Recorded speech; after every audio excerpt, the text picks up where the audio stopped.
Flat Stanley and the Haunted House, written by Jeff Brown. Stanley Lambchop lived with his mother, his father, and his little brother Arthur. Stanley was 4 feet tall, about a foot wide, and half an inch thick. He had been flat ever since a bulletin board fell on him.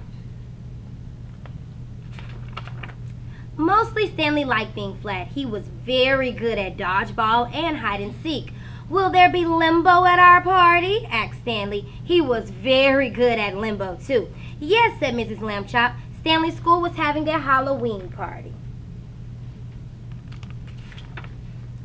"I want to see the haunted house," said Arthur. "I hope it's really scary." "Not too scary," said his mother. "There will be small children at the party."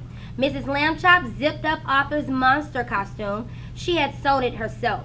"Perfect," she said. "Scary, but not too scary."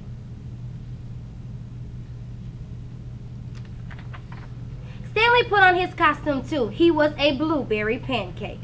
"You look good enough to eat," said Mrs. Lambchop. "Let's go." Arthur and Mrs. Lambchop got in the car. Mr. Lambchop tied Stanley to the roof rack. "All set, Stanley?" he asked. "All set," Stanley answered. The school gym was full of pirates and witches and fairies. "Hey, look," Arthur said. "Hay is for horses, Arthur," Mrs. Lambchop told him. "I know," said Arthur. "Look." A horse trotted by. "Oh," said Mrs. Lambchop. "Sorry, dear."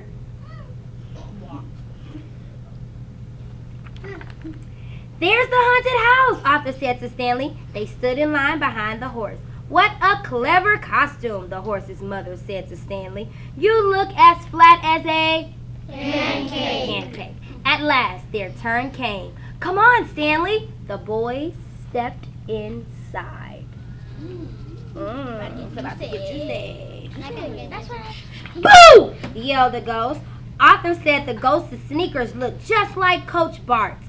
A werewolf howled, then it sneezed. "Bless you," said the ghost politely to the werewolf. "This isn't scary at all," Stanley said. "Let's get out of here, Arthur." Outside, Arthur and Stanley saw a little boy crying. It was their neighbor, Martin Tibbs. "What's wrong?" asked Stanley. "Did the haunted house scare you?" "No," Martin sniffed. Martin told them that a bully had stolen his giant candy corn. "It was my prize for winning the limbo contest," he said sadly. "I missed the limbo contest? Rats!" said Stanley.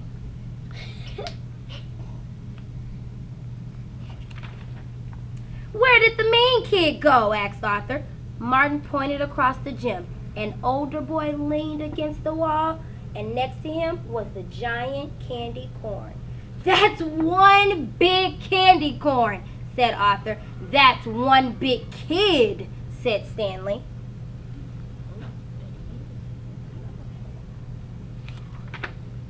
Stanley looked at Arthur's costume. "I have an idea," he said. "Make room for me, Arthur." Stanley took off his costume and slipped inside Arthur's. Then he whispered in Arthur's ear. "Great plan," Arthur said. "Just don't blink."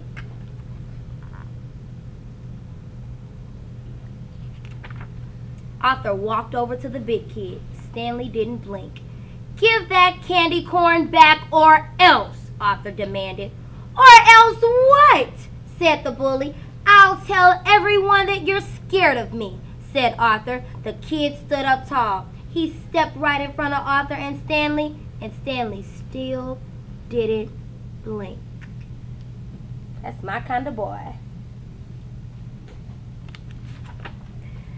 "Why should I be scared of you?" the bully growled. "I'm a two-headed monster," Arthur said. The boy pointed to Stanley's face. "Ha! That head is so fake," he said. Then Stanley blinked. "Fake?" said Stanley. "Oh, really?"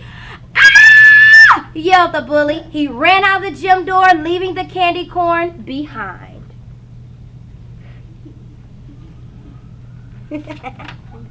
"Yes!" yelled Stanley and Arthur. They jumped up and down inside Arthur's costume. Martin picked up his candy corn. "Thanks, guys." Uh-oh, said Arthur. Stanley turned around. Mr. and Mrs. Lambchop were standing behind them. Arthur and Stanley Lambchop, I saw what you did, Mrs. Lambchop said sternly. That was scary. Then Mrs. Lambchop smiled. Too scary. And that was Vlad Stanley and the Haunted House by Jeff Brown.